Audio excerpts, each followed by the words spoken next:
Oh, we're live. Here we go. Welcome back to the J Area. My name is Ramos Jr., of course, and an episode of Monday Night Raw comes to a conclusion.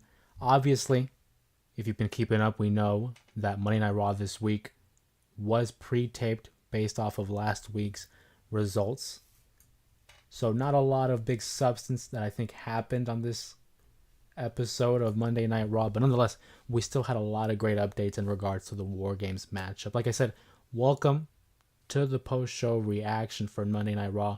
How are we doing today? What are we feeling? What are we thinking in regards to this episode of Monday Night Raw? Big show, especially with the beginning. And I mean, really, let's just jump right into it, right? Rhea Ripley makes her huge return. Following the attack on NXT, we had a big attack there by Liv Morgan and Raquel Rodriguez, who has seemingly put Rhea Ripley on the shelf there for a little bit. I, for one, if you've been watching the podcast and the post-show reactions, I was of the mindset that she was going to be out for a minute there. You know, I wasn't sure if she would have made it to War Games. But, obviously now that we know Rhea Ripley's back, it was a broken orbital bone there for a minute there that I thought would have sidelined her potentially till the Royal Rumble. But that's not the case. We get the big heels coming out. We have Liv Morgan, Raquel, Nia Jax, Tiffany Stratton, and Candice LeRae, who are seemingly going to be on one side in War Games. And then out come the baby faces, tag team champions, Bianca, Jade, joined by Naomi and Io Sky. Already a dream team as it is. But then we have the involvement of Rhea Ripley, and you have the makings of an all-time matchup for War Games. I mean, just stars all over the place. If you look at the weakest links on each roster, listen, I love Candice LeRae, but in terms of star power, I think she's the one that kind of stands out for the lack of. But even with that being said, Candice LeRae is more than capable of having a great matchup. And to see her included in this matchup, which she has history in, is great. Rhea Ripley makes a huge return. Rhea Ripley donning the mask, too. You know, when a superstar or an athlete, whenever they break their orbital bone, you always see them don, you know, that protective mask. And that's what we saw with Rhea Ripley. My only thing with it, I think it would have been pretty cool to have seen it being like a solid black. But that's just me nitpicking. If you guys had saw the J Area podcast episode that we had earlier today on Monday morning, I talked about the War Games matchup and the women's match specifically. And I thought the direction they were going was an interesting approach because I was of the mindset that this kind of felt thrown together. We just saw Nia Jax and Liv Morgan, face off at Crown Jewel for the inaugural Crown Jewel Championship, and now here they are teaming together in a War Games matchup. They kind of addressed it in the promo, which I thought was a great move by them. They talked about how Nia Jax acknowledges them, she doesn't like them, she doesn't dislike them, they're not really on her mind. So it does acknowledge that, hey, they do have their differences. And it's for a common goal. None of them like the baby faces, which is a solid start to a feud there. The big question was who would be the fifth member for the baby faces. I thought maybe potentially Bayley would have been a solid option, but then we saw on SmackDown last week where it wasn't finalized. It wasn't hinted that Bayley would be that fifth member. So we knew Rhea Ripley was an option. I personally didn't think it would happen because of that injury. But nonetheless, we get the nice surprise. Rhea Ripley's back. I'm looking forward to the matchup. I did think that the whole War Games aspect was kind of thrown together last second. I'm a fan of it. I'm looking forward to it. And I know with the talent that they have involved in this matchup, it should deliver. There's no doubt in my mind. We have the War Games Advantage matchup that is scheduled for next week, November 25th, Monday Night Raw, where will be Nia Jax, the WWE Champion, versus one half of the tag champions in Bianca Belair. Should be a good match. I'm anticipating Nia Jax to emerge victorious. Typically, you see the heels go over when it comes to these advantage matches. But, I mean, it was a solid start. Good start. Got the energy going again. Rhea Ripley, huge star. Arguably not even just for the women's division, but just on the roster in general. Just a huge star. From there, we lead in to the mixed tag matchup. The LWOs, Zelina Vega, Rey Mysterio, Hall of Famer, as they defeated American Maids, Ivy Nile and Chad Gable. It's exactly what you expected. A fun matchup here. Rey Mysterio and Chad Gable putting on an athletic show. Ivy Nile and Zelina Vega also had their moments there. I was a big fan of the tag team maneuver when Rey Mysterio throws up Zelina Vega for like a Hurricane Rana off of the top turnbuckle for Chad Gable. But again, if we're looking towards storyline progression, I didn't take that much away from it. Rey and Zelina, one of my favorites on Monday Night Raw. I like Chad Gable. I like the work he's been doing as a heel. But I'm thinking the story here is kind of done. We saw a transition here towards the end where Chad Gable got in the face of the Creed brothers and even gave Julius a good old slap, reminiscent of his time with Otis. And where you thought that Julius Creed would have taken offense to the slap and perhaps even struck Chad Gable, it was quite frankly the opposite. He had the type of response that I guess Chad Gable wanted, and that was a fiery response. And now I'm thinking we're going to shift the attention to the Creed brothers and perhaps a run at the tag team champions in Judgment Day. That's wishful thinking, but that's where I'm thinking they're going to be going. Chad Gable right now is caught in the middle. He's kind of caught in no man's land. He's not really in the Intercontinental Championship title picture. I don't see him going after the Wyatts anymore. So we're going to be moving to the Creed brothers, I think. That's going to be the center of attention when it comes to American Made. But we want to talk about title aspirations. Of course, we have Gunther and Damian Priest, who are scheduled for their match at the Survivor Series, the World Heavyweight Championship match. That will be a rematch for what happened at SummerSlam. Damian Priest never got his one-on-one rematch after Finn Balor screwed him out of his title reign at SummerSlam. And we had a little bit of interaction here between Kaiser and Gunther. We saw last week that Kaiser kind of spoke up for Gunther, and Gunther didn't really take all of that kind to it. He almost belittled Kaiser because he didn't want him speaking for him. And obviously one story that's been being told regarding Gunther is that self-doubt, that self-esteem within the ring general.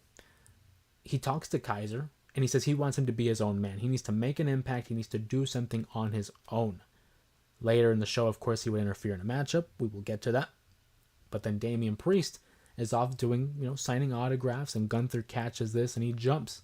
Damian Priest, again, just adding fuel to the fire between these two. Not a lot of heat, I think, is needed for this because we already have that established story between them. But I will say, with the WWE, they like to have these championship matches on the show before or after a major PLE. And you can make the argument that this could have been one of those, but I'm glad it'll be featured. It's a great opportunity to showcase Priest and Gunther, again, on a premium live event and a big stage, especially because it's going to be in Canada. Great crowds, usually in Canada. Priest had a great line while, getting the beat down on Gunther, I should say. He tells Gunther that in the ring, you may be a general, but on the streets, I'm king. And I got to say, that was a bar by Damian Priest. I was a big fan of hearing that because it puts him over as a huge baby face. Damian Priest, since leaving the Judgment Day, I think has taken a great step forward into being one of those top faces in the company. He's likable, he's athletic, he has the look, he certainly has the presentation. So to see him have, again, this level of importance on the roster and having an opportunity at the championship against Gunther, that's a great sign for him. And obviously, coming out of this feud, I don't think we're going to see a new champion, but I would like to see where it takes Damian Priest next. I think we can kind of guess that maybe his time with Finn Balor isn't done yet, but again, wishful thinking. Sticking with championships here, the Intercontinental Championship was on the line as Braun Breaker, two-time Intercontinental Champion, defends it against Sheamus, who has never won the IC title, and what I thought was a pretty damn good matchup. Hard-hitting, physical, it kept you on your feet, it was non-stop action. There were times there where I thought maybe they were going to give the title to Sheamus, a couple of near falls. That wasn't the case though. Braun Breaker kept fighting him off. Great counters for spears, great counters for bro kicks, but ultimately it was screwed up by Kaiser. Obviously Kaiser heeding the advice of the world champion Gunther and making an impact for himself and basically causing a disqualification finish. Attacking Braun Breaker attacking Sheamus, telling Sheamus that he wasn't finished with him, that as long as they're together or in the same roster or whatever you may have, that he wasn't going to achieve anything. And I like that. I like that we're not just going to drop the feud. Kaiser and Sheamus have been going at it for months. And I look at it in the sense of like a Punk versus McIntyre, where you can stretch this out and prolong it as a feud that can go on for a minute there. Sheamus certainly has the caliber of a main eventer who has that cachet when it comes to importance, and having Kaiser associated with that only bodes well for a young star in Ludwig Kaiser. But I will say I'm not a big fan of the DQ finish, especially when we had a great matchup between Breaker and Sheamus. But I would think that we're going to revisit that matchup. Maybe even include Kaiser in a triple threat match, because Braun Breaker is certainly not going to take that line down. But I don't know. I want to know what you guys thought about that finish, the DQ finish. Do you think we're going to revisit that matchup? Will it have a triple threat inclusion of Kaiser? That's something that I would look forward to. I think all three have been solid in the mid card, certainly as of the last few months. But in the moment, you don't like the DQ finish. But I guess in the long run, you kind of understand it.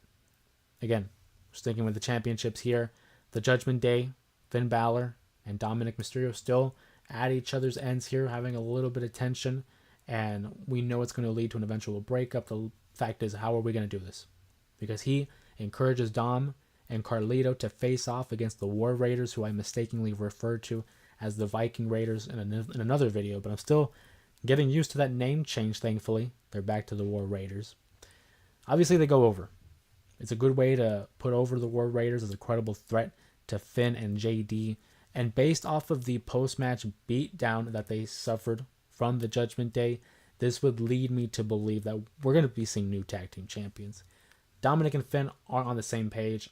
I would not be surprised if that led to an ultimate loss by the Judgment Day, leading to the War Raiders winning a championship. And I think it'd be the right call. Personally, I'm a big fan of the War Raiders. Love their work in Ring of Honor, love their work in NXT, and now to see them on the main roster, finally as a credible threat, because under the Vince regime, it was a joke, quite frankly. I remember seeing them having these segments with like the Street Profits where it was like a competition. It was no longer in the ring, it was a competition. And I don't know if you guys remember, but I remember that Akira Tozawa had a bunch of ninjas involved fighting off against the Raiders and the Street Profits. And I'm thinking these are two of the premier tag teams from NXT, and this is what we're doing with them. Thankfully, that's not the case anymore. War Raiders are on a path to become the new tag team champions, and I think that's the right call. The championship division needs a facelift. It needs a fresh start. We've seen that on SmackDown.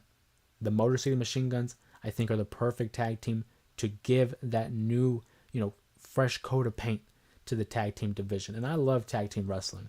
I grew up watching guys like Edge and Christian, the Hardys, the Dudleys. I mean, back when it was at its peak, where every night there was a quality tag team matchup. And somewhere along the line, the level of importance and the care for that division quickly began to diminish on the main roster. So to have the War Raiders win it, I think would be a great step in the right direction. The WWE lately has been associating the tag team titles with whatever faction was dominant. Look at the Judgment Day. Finn and JD, Finn and Damian, they were the tag team champions for a minute there. On the flip side, on SmackDown, the Bloodline always had the tag titles, whether it was the Usos or Tama Tonga and Tonga Loa. I think those feuds are so big they don't need the titles. Now, if you want to, throw it in every now and then I get it, right, for the level of importance.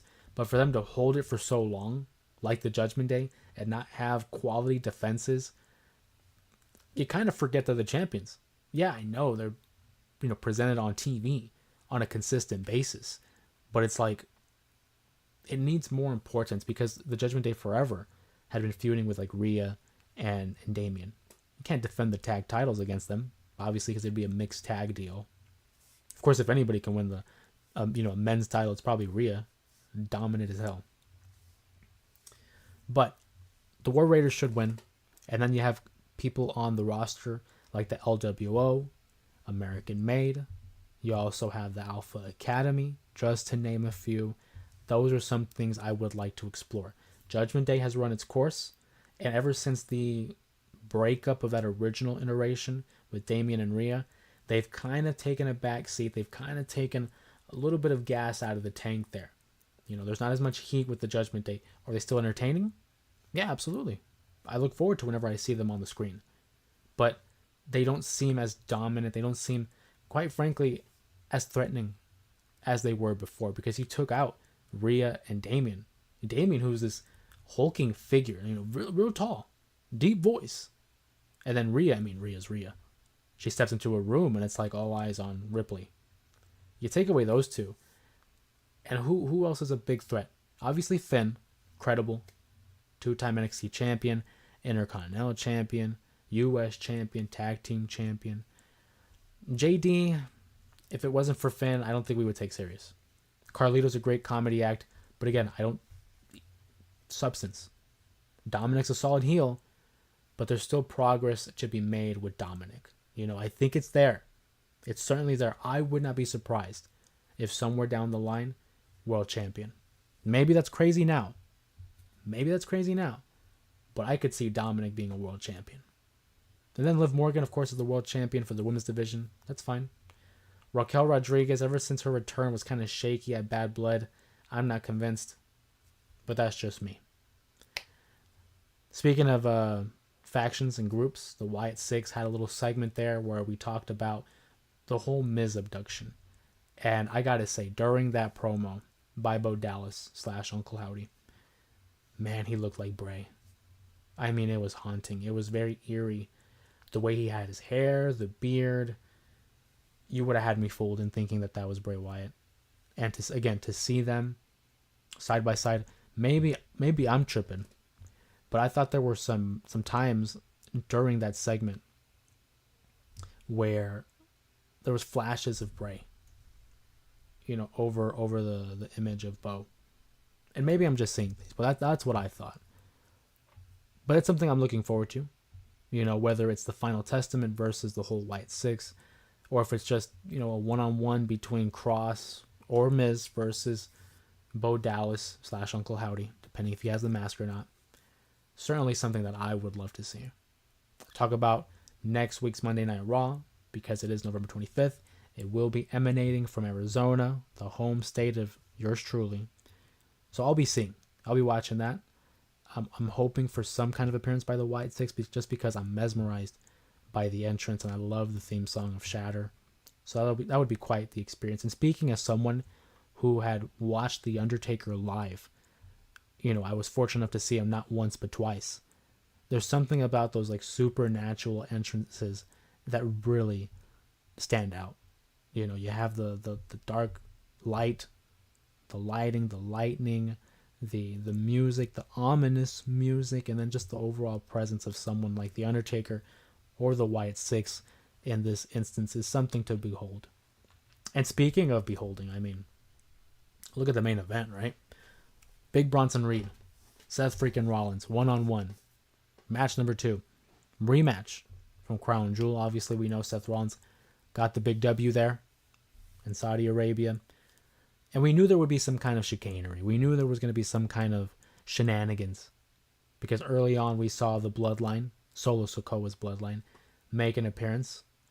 And this would obviously follow a backstage segment between the Usos, Sami Zayn, and Seth Rollins, where again they attempted to recruit the former world champion, to no avail. He talked about, Sami and the Usos, saying that he would stand side by side with them in War Games, but he would not stand side by side with Roman Reigns. And he even talked about how it hurts part of him to not be able to join that group. Alex says Seth is for sure joining the bloodline. I'm telling you, he's saying he won't do it. He's going to end up doing it. Because, I'll skip ahead a little bit here, but Bronson Reed beat Seth Rollins, right? Which is, something I talked about. I did mention that I could see them having the rematch, having the bloodline involved. They cost Rollins the matchup.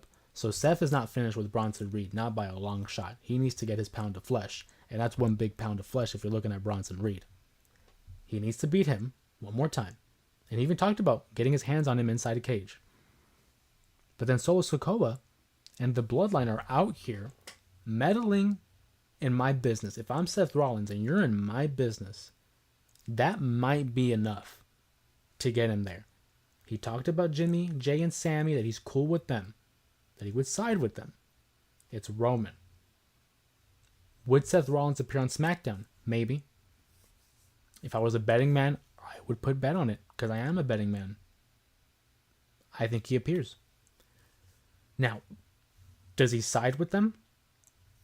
I think, Alex, I agree with you. In the long run, yes, I think Seth is the fifth man, because at this point, who else could it be? But I don't know if it's going to be official on SmackDown. We might have to wait till next Monday. Hell, we might have to wait till the Friday before Survivor Series. But Seth is joining for sure. It's very narrative based. For him to not be included, it's almost like a waste. Because we've spent so much time building up the tension between the Bloodline and Seth Rollins. Not necessarily, Solo's bloodline, but Roman's bloodline. The interactions, the attempts at recruiting him, the history lessons about the Shield and the build to WrestleMania 40, that is. Everything is set up. It's teed up for Seth Rollins to be on this team. But I want to know what you guys think. Do you guys think it would work?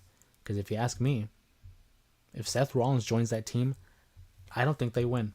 And that's not a detriment to Seth Rollins. That's not me calling out Seth Rollins saying, oh, he's not good enough. No, believe me, Seth Rollins is one of the best in the business right now. But it's because of the volatile situation, the bad blood, if you will, between he and Roman. I think that's going to get in the way. I find it very hard to believe that they get a win. I mean, you look at last year's War Games matchup when it was Sammy, Jay, Cody, Randy, and Seth. The babyfaces go over. I don't think they go over this time. I think the Bloodline, Solo Sikoa's Bloodline, I think they go over. Because you have 5 men who are on the same page. Tama Tonga, Tonga Loa, Jacob Fatu, Bronson Reed, and Solo Sikoa are a unit who do not like anyone on the babyface team. They do not like one bit of that team. And then you look at Roman's team. Jimmy and Jay have their differences. Sammy and Jimmy have their differences. Roman has differences with everybody but Jimmy. It's not rocket science. You look at any professional team in sports, basketball, football, anytime there's a little bit of dissension within a team, between teammates, it's not a recipe for success. Alex asks, do you think Paul Heyman will return? He has to, right? I mean, the question is when, right? I mean, because he's going to return. That ending to SmackDown was a great ending. Almost reminiscent of a post-credit scene from a Marvel movie. We know that Paul Heyman is involved. At some point he will be. The question is, why wasn't he answering the phone call? On the episode of the podcast that I uploaded earlier today, I did mention that Paul Heyman's phone, he has 2. Remember, he had 2. He had one dedicated to Roman, the other dedicated to The Rock. And even I forgot about this for a second. Solo Sikoa destroyed the phone that was dedicated to Roman Reigns. Who's to say Paul Heyman never got a replacement? So that's why the phone was disconnected. That's why it wasn't in service. That's just a theory. The other theory is that, Paul Heyman was always there for Roman, even when Roman didn't want him or need him. So once Roman left, after the loss at WrestleMania 40, it was where did he go? And we heard that Paul Heyman and he were not on speaking terms. They weren't in contact. So when Paul Heyman's attacked by this bloodline, it's like Roman let him down. You weren't there to help me. You weren't there to save me. You weren't there to protect me. Why should I help you now? That's one side. Maybe it's Paul Heyman just being petty and just saying, you know what? I don't want any of this. You didn't want my help, or you didn't want to talk to me, after we lost at WrestleMania 40, because that's how you know they talk. It's a we thing. Why should I help you now? But I talk about dissension on Roman's team. Maybe what they need is a good coach. Maybe what they need is a wise man, like Paul Heyman. The question is, when does he return? I think, if I had to choose, it's either going to be on SmackDown the night before Survivor Series, the go-home edition of SmackDown. So not this Friday, but the next one. Or the Survivor Series event itself. Because we've been hinting it. And it's very similar to like Seth Rollins, where it's like we've talked about it and acknowledged it. So you have to fulfill it. You have to finish that part of the story. The only thing is Paul Heyman going to side with Roman? I've seen and heard a lot of theories that what if he comes back with The Rock? I don't think so. I don't think it makes sense. I think if Paul Heyman comes back, it has to be with Roman. I mean, they did have a difference there in 2022 with the whole Brock Lesnar angle, but again, it was a different regime when Vince was off his meds and didn't know what he was writing for TV. In this current regime, everything counts. Everything matters. Paul Heyman sides with Roman. Why would he side with the group that took him out? Because I'm very confident, and maybe you guys agree with me, but I'm very confident that The Rock is the one that's pulling the strings with Solo's bloodline. So why would Paul Heyman jump over? I don't see it. But that's Survivor Series. Survivor Series shaping up to be a good card. Obviously, the two standard War Games matchup, the men's and women's, which we talked about earlier on the post-show reaction. The World Championship between Gunther and Damian Priest. I'm interested to see if we are going to get Cody versus Kevin for the WWE title. That is a matchup that I think is certain to happen at the Saturday night's main event on December 14th. But maybe we have something at the Survivor Series. And if not a match, maybe some kind of segment, maybe some kind of attack. I don't know, an in-ring segment maybe. But aside from those, 4 stories, what are some other major plot points that could be thrown together on the event?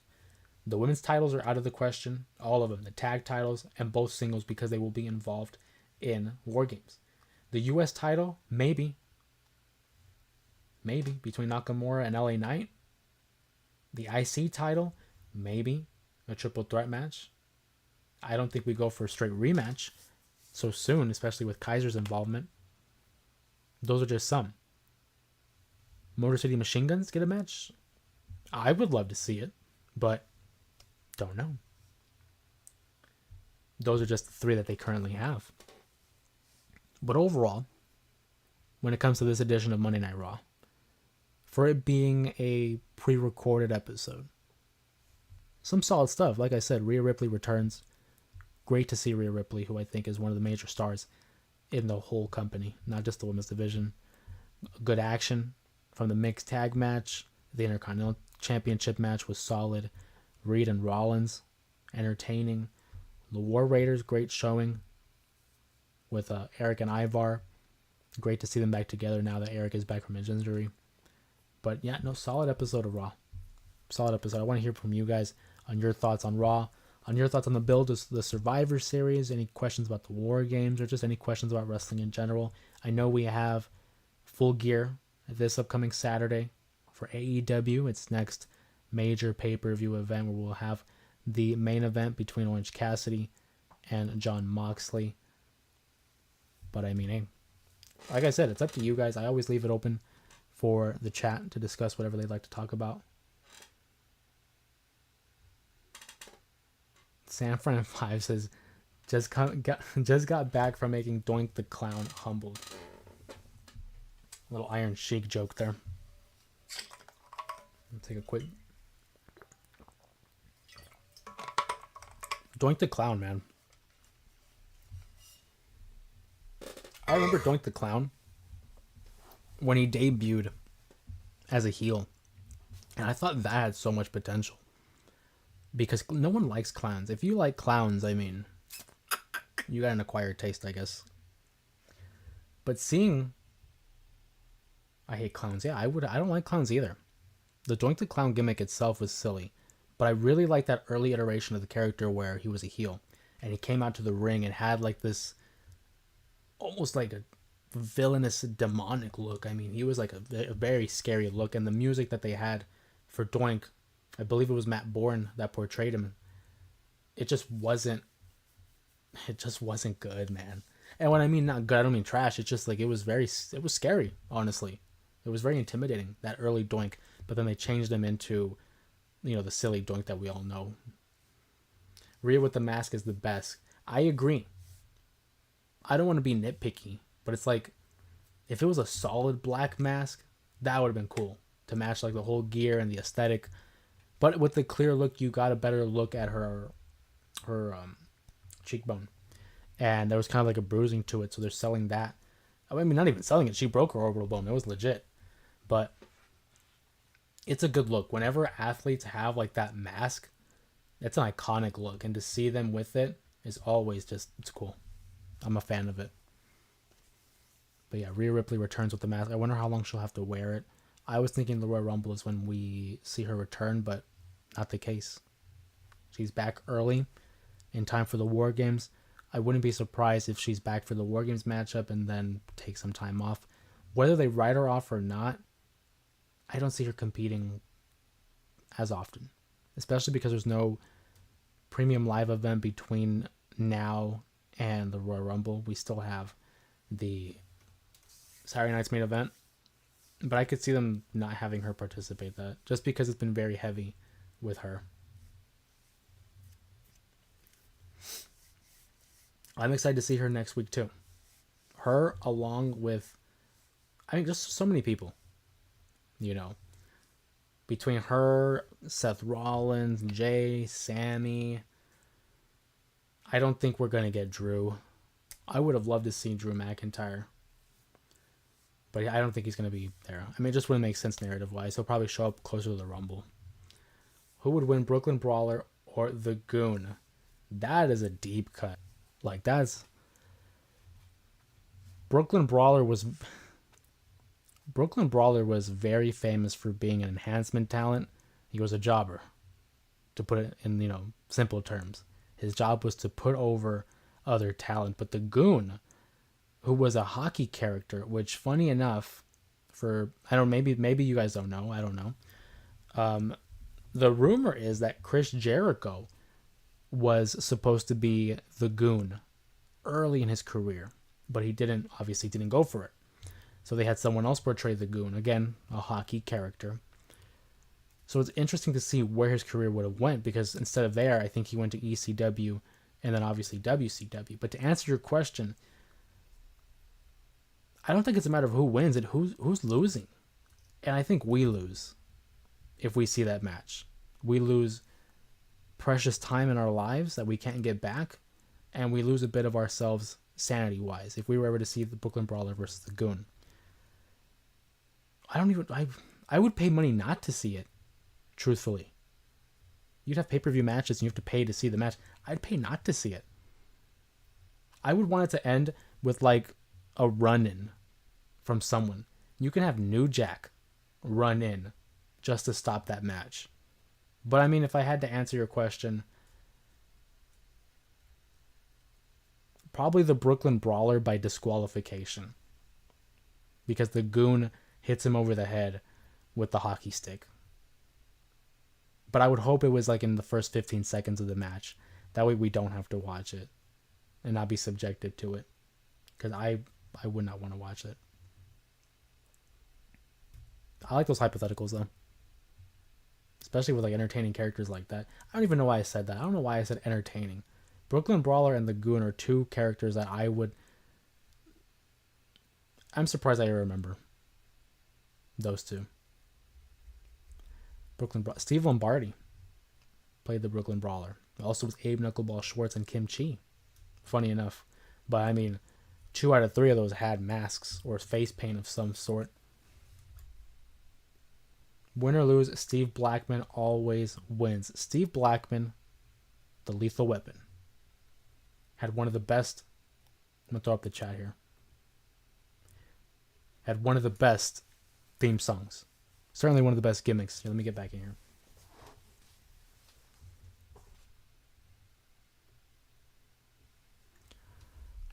And Steve Blackman had those, like, sticks. I don't even know what the proper term is for those. I don't know if I want the chat up, though. That's fine. We'll keep it up. That way we can see it. Steve Blackman underrated. Did you guys see that picture of Steve Blackman, by the way? The most recent picture? Where it's like he has all these grays. I mean, man. It's crazy to think that that was like 25 years ago. When he was like at his...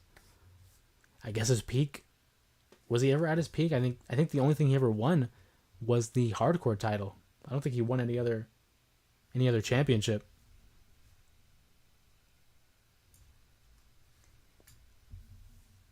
Predictions on NXT tomorrow. That's a good question. Thank you for that question, Sanford5. Shout out, my brother. So, Andre Chase is facing off against Ridge Holland, which I'm suspecting will be the main event. And if Andre Chase were to lose... Well, first off, if he were to win... If either one of them were to win... If either one of them were to win, they get a number one contender spot to face off against Trick Williams for the NXT title. That's what's at stake. But if Andre Chase loses, we're breaking up Chase University. And that in itself really throws it for a curveball. Because if we're not doing the whole breakup angle, and it's just strictly for a title shot, I'm picking Ridge Holland. He already got a win over Trick Williams during their tag team matchup, a couple weeks ago on the NXT ECW episode. But because they're adding this Andre Chase part, I can't see them breaking them up. I don't know. It's so tough. And I love it because it's not as easy to predict. It leaves you interested in it. I wouldn't be surprised if there's some kind of screwy finish where it's not definitive. But you know what? I think Ridge Holland wins. I don't know. I say that out loud, and it's like, well, Andre Chase, it's true. He's never gotten an opportunity at the NXT title. He's a gambling man. We know, we've heard that story between he and the other members of Chase University to where he basically lost the university. And I think the payoff would be for him to win this gamble and get a title match against Trick. I don't know. I'm really torn. Like, I can't pick. Because my head tells me Ridge. Everything that I've seen in pro wrestling, all the different storylines, all the different outlines, tells me it's going to be Ridge. But then there's that other piece of me, like my heart, that says Andre, because he hasn't had a championship opportunity. And not only that, but Andre already took a loss at Halloween Havoc. And WWE is very particular about the way they build these feuds. They don't have someone like lose back-to-back matches. Case in point with like Bronson Reed and Seth Rollins. Rollins won at Crown Jewel. Reed won tonight. I don't know. That's tough. We also know there's going to be some qualifying matches for the Women's Iron Survivor match. I believe Zarya will be facing Ren Sinclair, and then Stephanie Vaquer is competing as well. I don't remember if she's facing Jada Parker. Maybe I don't have that right. But either way, I think Zarya and Stephanie make it. I mean, they already have Soruka in there.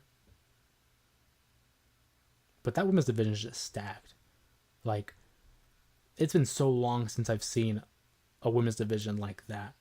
I mean, you look at head to toe, Julia, Stephanie, Zarya, Cora, Roxanne, Lola, Soul, Jada.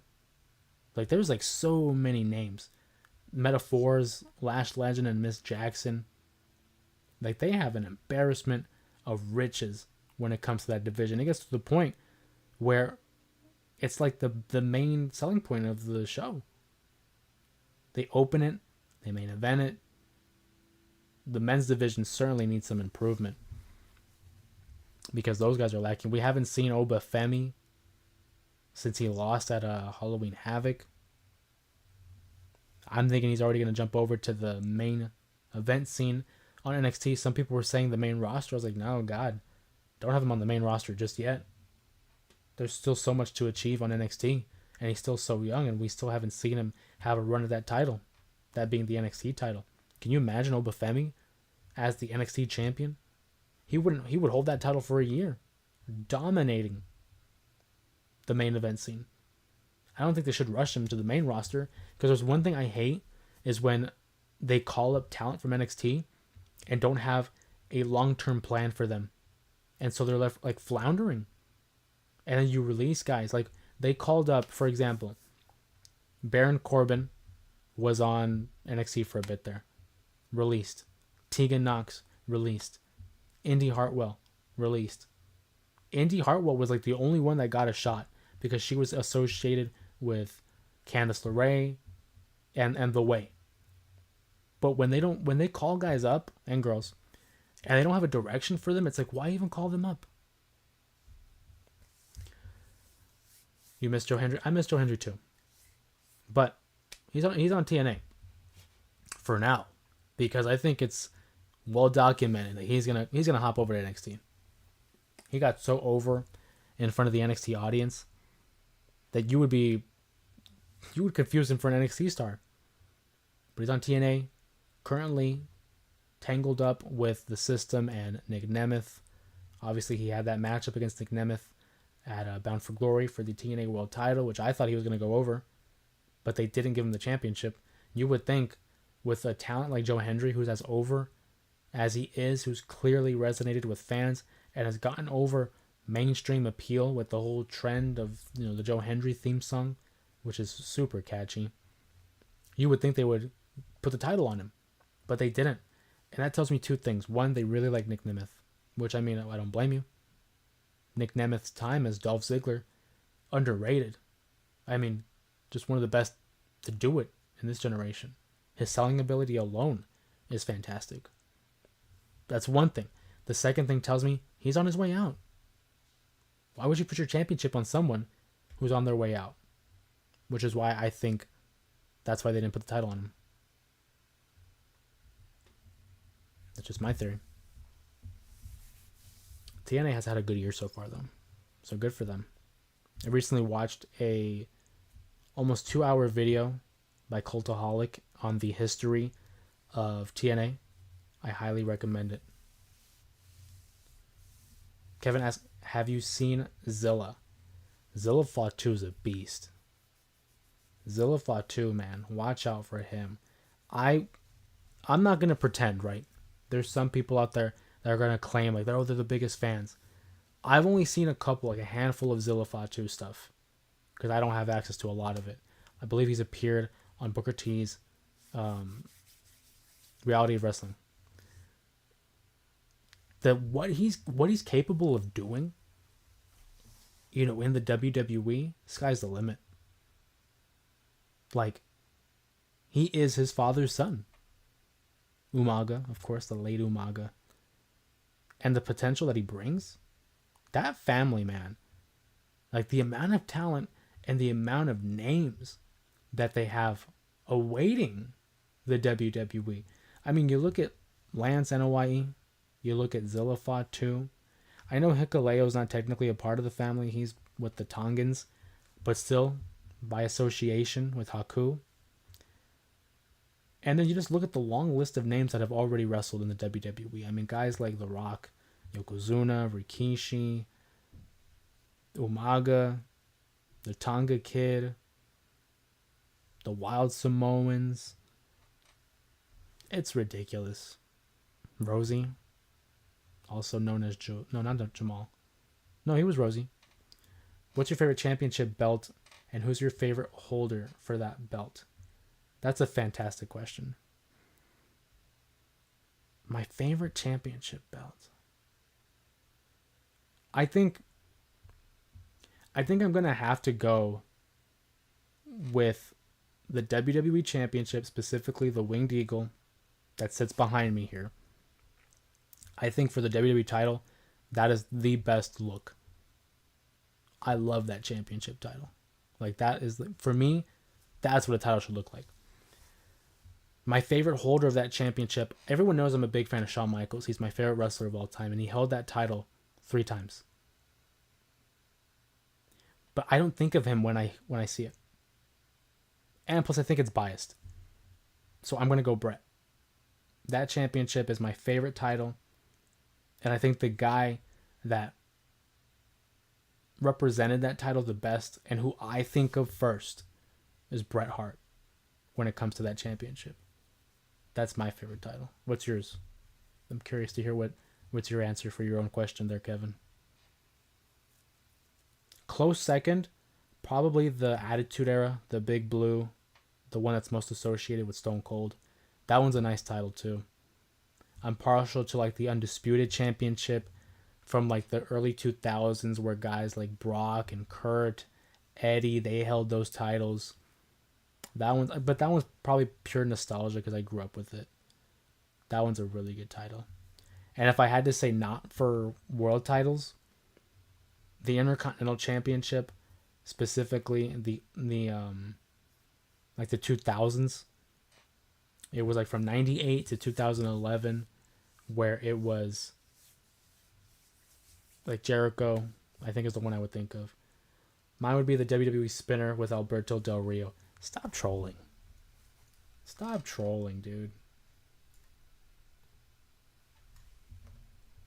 I mean, the spinner belt's fine. No, as a kid, the spinner belt was fine. But Alberto Del Rio's funny. What a choice. World Heavyweight Championship on Batista because of nostalgia and aesthetics. Oh, man. I didn't even consider that. I had to. I didn't even consider that. That world title. Hold on. Kevin, you might have me beat.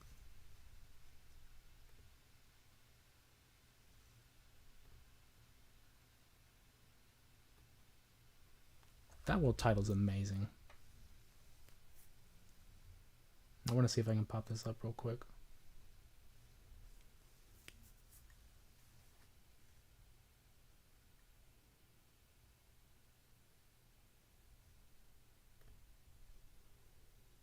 Triple H with the Big Eagle.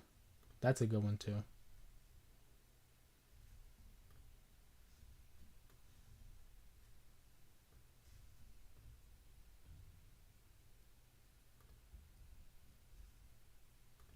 No, but I mean, the Big Eagle's a good one. That's solid.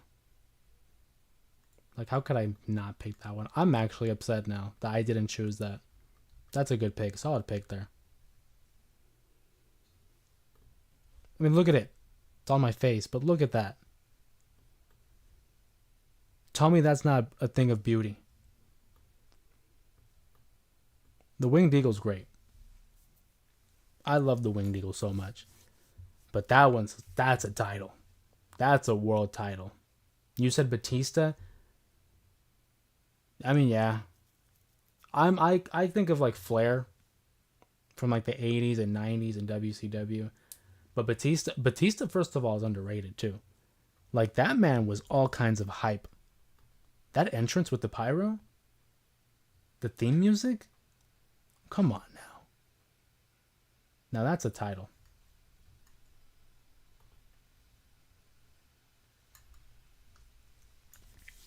I might just keep it up there for a second there. Batista's a good option though.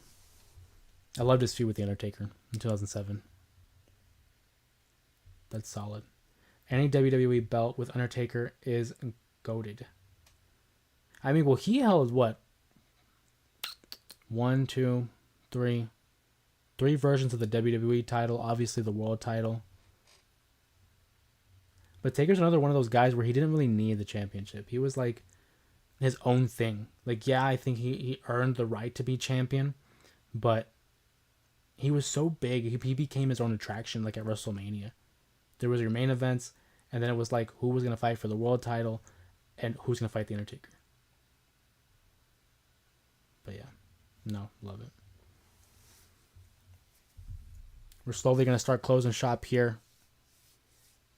We're going to go maybe 5 more minutes on the stream, guys. Any questions, anything you guys want to talk about before we call it quits here in 5 minutes? Just because it's kind of getting late. That world title is a beauty, though. Damn, I'm really upset. I didn't think of that, Kevin. Good answer. Kick the camera, though. We're doing great numbers, by the way, too, with the subs. Just recently passed 2,000. Slowly on our way to 2.1 thousand. Pretty quick. Not belt related, but RVD with Money in the Bank was cool. The briefcase. Yeah, that airbrush look. That was a really cool. I mean, RVD in general. Which is funny you said that because I was out for a run. And I have my music playing, and like his theme song popped up, and RVD, whether it's Walk by Pantera or the WWE theme song he had, RVD just as a guy, as a gimmick, as just a wrestler, man, lit. The moveset, the theme music, the gear. RVD was certainly one of my favorites growing up. And out of like the ECW alumni, I don't know why I said it like that. All around talent. RVD. That like airbrush look to his briefcase was super cool. And I think he only had that for what, maybe a month? Because I think he was debuted in April. No, maybe more than a month because it was April. But then he cashed in the briefcase in June for One Night Stand when he defeated John Cena. And even then, after that, he got to hold the WWE and the ECW championships simultaneously. Double champ. And I remember buying that pay-per-view as a kid with my parents. And like hearing the crowd's reaction and the chants. And it's like, it was not a PG show. And I was like, I think 8? Yeah, I was 8 years old. And I just remember, man, like the ECW crowd was ruthless. But overall, just a great show. Having RVD versus Cena, the interference by Edge. I remember Rey Mysterio had a Extreme Rules match with Sabu. Kurt Angle and Randy Orton opened up this show, which was random because that's not two names you associate with ECW. I'm trying to think what else had happened. There was a tag match between Edge, Mick Foley, and Lita against Dreamer, Foley, and Beulah McGillicuddy.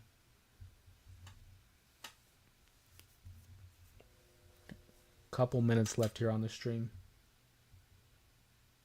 The War Games should be a solid show. As we begin to wrap up here, obviously you can check out other videos that I'll have uploaded this week. Obviously Tuesdays I upload, clips from the podcast itself. Hold on here. RVD was 15 years too late because back then the society was super strict when it came to weed. Now it's become less taboo and more socially accepted. RVD was crazy good. I agree. I couldn't have said it better myself. But even then, like, you could argue he kind of, I was going to say he blazed the trail, no pun intended, for a lot of the younger guys now. I mean, you look at guys like Riddle, guys like Javon Evans, who, I mean, Javon Evans athletically, and maybe Riddle more weed related. You can see bits of the character there.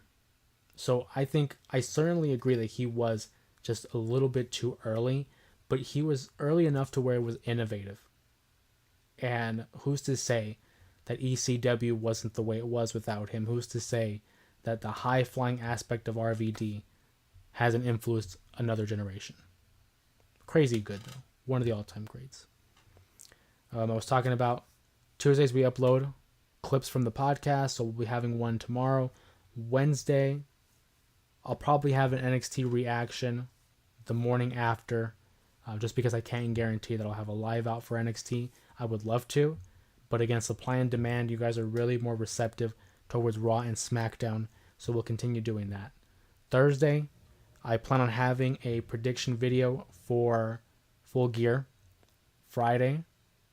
We'll have another 5 count, another post-show reaction to SmackDown, and then Saturday, we'll see what we have in store. ECW is what got me into wrestling. Sabu was insane. The suicidal, genocidal, death-defying Sabu. I know I'm missing one more. Homicidal, genocidal, suicidal, death-defying Sabu. He certainly was insane, though. ECW just has like an underground feel to it, and I love it. I wish I would have tuned in earlier. I love your content and wrestling, bro. Man, I appreciate it. Thank you so much. But I mean, even then, I try to stay consistent when it comes to the lives, about 11:15 here on the West Coast. So we'll see. I want to do more lives to include everybody. But hey, as long as you guys keep coming back, keep participating, you're giving me more reasons to come back. I enjoy these. Appreciate you guys. Like I said, can't thank you guys enough for the support, for the love, for the subs, for the views, for the constant support that you guys have sent my way. And if you keep doing it, I'll keep trying to produce the best content that I can for you guys, because the goal of this channel is to continue talking about the one thing that brings us all together, and that's professional wrestling. So with that being said, thank you guys for joining me on tonight's post-show reaction for Monday Night Raw. We'll see you guys throughout the week, and again for another live Friday night. Hope you have a good week too, and I'll see you then. Of course, my name is Jose Ramos Jr., and we'll see you then.